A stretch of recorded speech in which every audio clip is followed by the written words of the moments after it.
les 67 thèses ou articles d'Ulrich Zwingli, 1523, 5e article, 3e partie. Ensuite, nous voyons comment Dieu a parlé si pertinemment aux bergers par les anges. Luc 2, 10. Ne craignez pas, je vous annonce une grande joie qui sera pour tout le peuple. Aujourd'hui, vous est né un sauveur, un guérisseur, un médecin, un payeur, pour tous vos chancres. Le monde entier n'a jamais entendu une nouvelle plus heureuse et n'en entendra plus jamais une meilleure, car avec elle, toutes choses deviennent faciles et pures, et ce qui auparavant a beaucoup effrayé et damné est maintenant salutaire. Quand j'ai parlé plus haut de la lourdeur de la loi, à laquelle nous ne pouvons jamais satisfaire, j'ai jusqu'ici évité de parler de son allègement, car l'opinion à cet égard devient ici des plus claires. Donc, si je crois fermement, si je sais bel et bien qu'en Christ Jésus, un si grand salut m'est donné, alors le dernier commandement ne m'oppresse plus. Tu dois aimer Dieu de toutes tes forces, de tout ton cœur, de toute ton âme, de tout ton sentiment, même si je sais bien que je ne l'ai pas observé, car Christ supplée à tous mes chancres. En revanche, le commandement m'oriente vers une sainte admiration de la bonté divine, et dit en moi-même, « Regarde, le souverain bien. Dieu est si haut, précieux et bon, que tous nos désirs doivent languir après lui, et que cela n'est que pour notre bien. » À cet égard, la bonne nouvelle nous encourage toujours.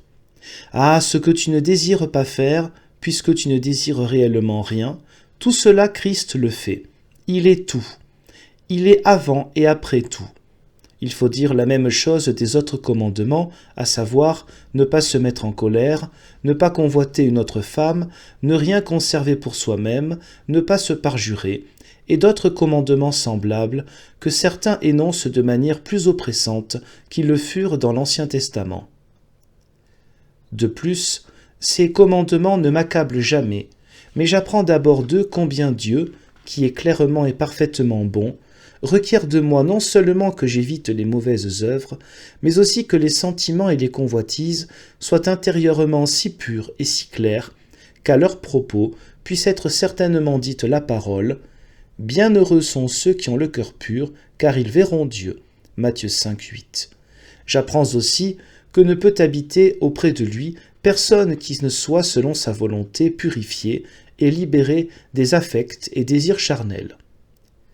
Et tandis que je mesure mon impuissance et trouve que ni moi ni personne ne désire être dans cette situation, au sein de cette angoisse me parvient la certainement bonne nouvelle.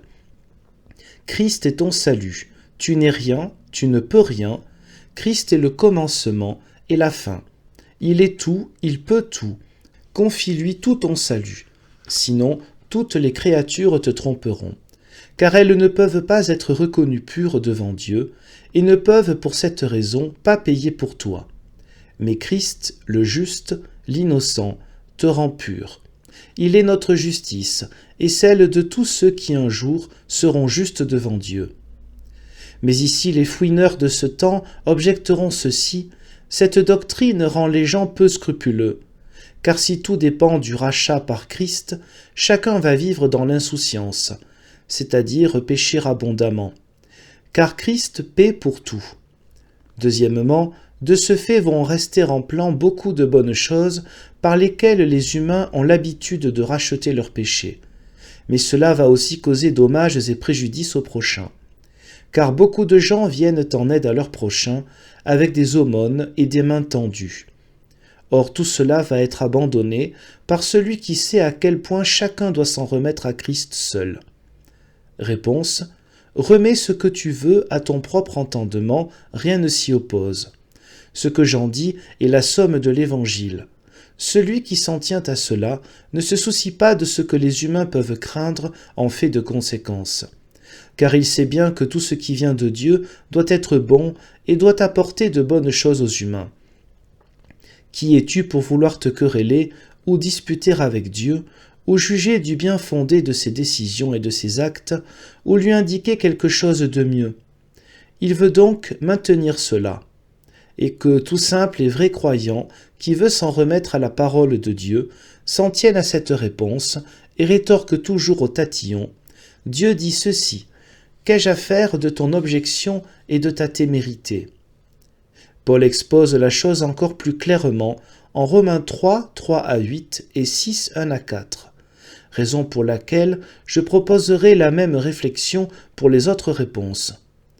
Paul montre en Romains 3, 3 à 8 que sa manière de voir les choses ne porterait pas préjudice aux croyants, même si quelques-uns des enfants d'Israël persistaient dans une incrédulité opiniâtre.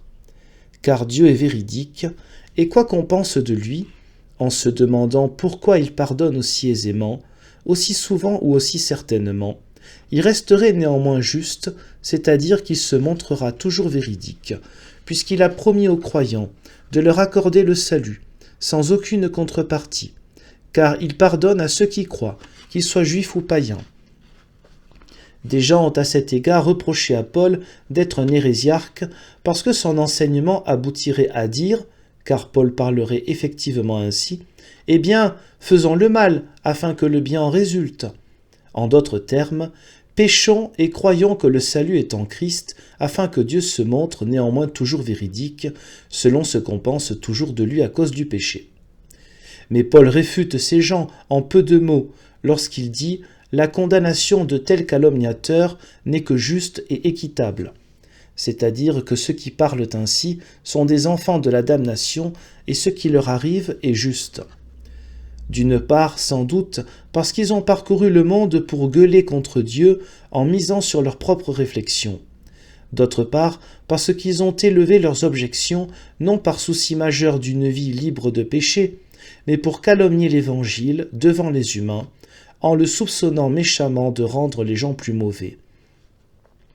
Paul fait état du même argument en Romains 6, 1 à 4, après avoir mis en évidence au chapitre 5 que, comme la mort, le péché et la malédiction ont été transmis à tous les humains par le seul péché d'Adam, la vie, la grâce et la justice sont restituées par le seul Seigneur Jésus-Christ. Il rétorque à la personne tatillonne, évoquée plus haut, « Que dirons-nous maintenant ? Allons-nous persister dans le péché afin que la grâce surabonde ? Loin de nous. Car comment pourrions-nous conserver la vie dans le péché si nous y sommes trépassés et y sommes morts ? Ne savez-vous pas, chers frères, que nous tous qui avons été baptisés et nettoyés en Christ Jésus, nous avons été nettoyés dans sa mort ? Car, par le baptême, nous avons été ensevelis avec lui dans la mort, afin que, comme Christ est ressuscité de la mort par la gloire du Père, c'est-à-dire que le Père a manifesté sa puissance et sa gloire par la résurrection de Christ entre les morts, nous marchions dans une vie nouvelle, etc.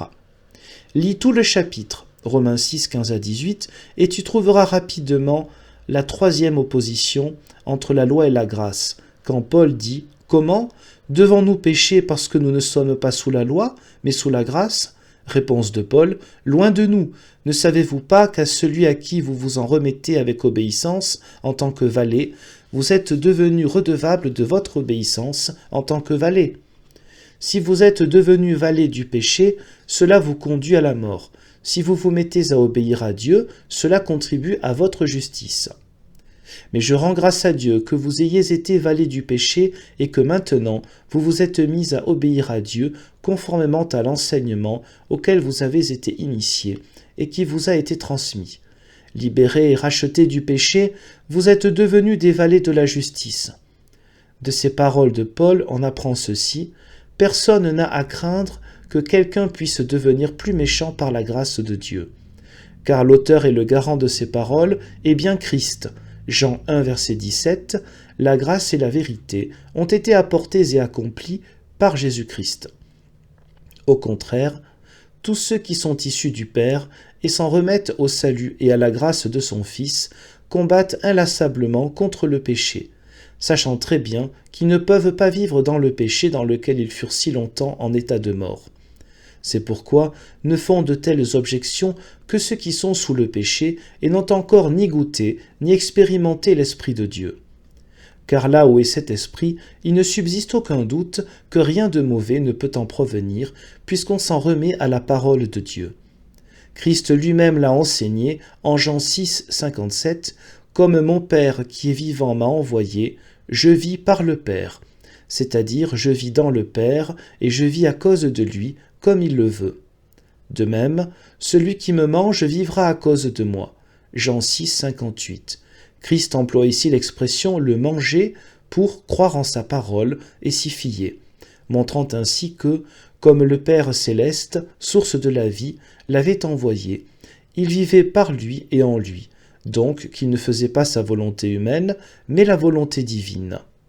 Donc celui qui met toute sa confiance dans sa parole vivra selon sa volonté, car sa parole vivra dans les humains, comme lui vit aussi dans le Père et le Père en lui. La même chose est dite en 1 Jean 4, verset 8, « Dieu est l'amour, et celui qui reste dans l'amour reste en Dieu et Dieu en lui. » Voilà où est la vraie foi, celle qui n'est pas séparée de l'amour, car sans espérance et amour, certain, il n'y a pas de foi. Là est Dieu. Là où est Dieu, qu'ai-je à me soucier qu'on se mette à pécher ou qu'on devienne tête en l'air? Mais ici tu dis, je vois néanmoins que tous les humains pêchent, tous saints qu'ils veuillent être, voire 1 Jean 1, 8 à 10. Comment devrais-je n'être pas soucieux à cause du fait de pécher si on est damné en raison du péché? Réponse. Ces objections proviennent toutes de ce que tu ne comprends et ne crois pas l'Évangile correctement. D'abord, tu devrais savoir, fondé sur lui, que le souci que tu te fais à propos du péché ne tient pas à toi, mais à l'Esprit de Dieu. Car tu devrais savoir que nous sommes charnels, selon Paul en Romains 7, versets 14 et 18, soumis et vendus au péché. Lui qui dit dans ce passage « Je sais que rien de bon n'habite en moi. Ce qui est né de la chair est chair », dit Christ en Jean 3, 6. C'est pourquoi nous ne nous soucierons pas du péché, si l'Esprit Saint ne nous y incitait pas, car sans lui, nous ne pouvons rien faire. Jean 15, 5. Tu dis alors, on pêche malgré tout et les fidèles de Dieu ne sont pas sans défaut. L'angoisse et les soucis à cause du péché pouvant leur venir de n'importe où. On ne peut donc pas affirmer que ceux qui s'en remettent à la parole de Dieu ne pêchent pas. Réponse. Comprends à cet égard que seuls les péchés d'incrédulité sont condamnés par Christ.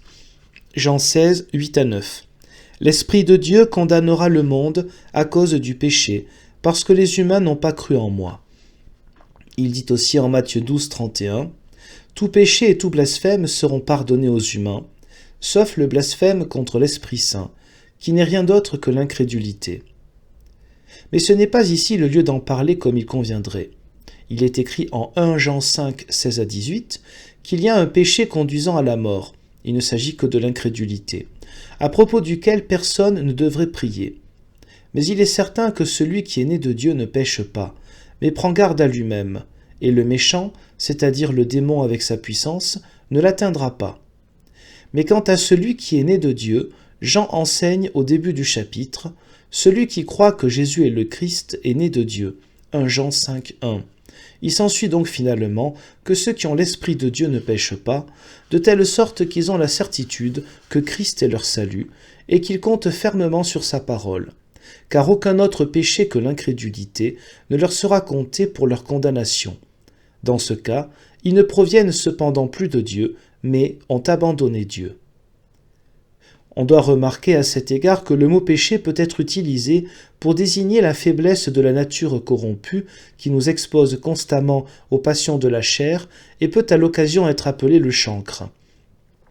Tout comme le mot maladie inclut tous les maux particuliers, épidémie, fièvre, peste, tétanos, congestion cérébrale, affection intestinale et tous les autres maux douloureux qui sont semblables à des ramifications de la maladie.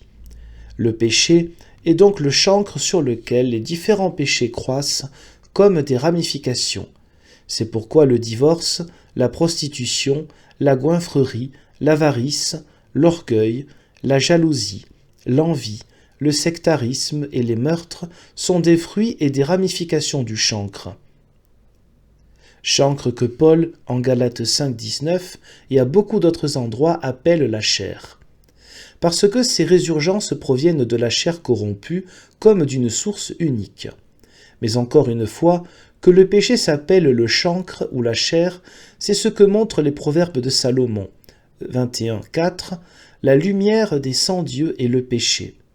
C'est-à-dire que là où l'on vit complètement sans Dieu, la chair domine et la contestation venant du chancre donne le ton. Paul dit en Romains 5:12 Le péché est venu dans le monde par un seul homme. Le péché désigne ici nécessairement le chancre. De même en Romains 7, 16-17. Si je fais ce que je ne veux pas, selon l'homme intérieur, ce n'est pas moi qui agis, mais le péché qui habite en moi, c'est-à-dire le chancre hérité congénitalement d'Adam. Partout dans l'épître aux Romains, Paul écrit en général le péché pour le chancre, comme aussi dans 1 Corinthiens 15, 56 et en d'autres endroits.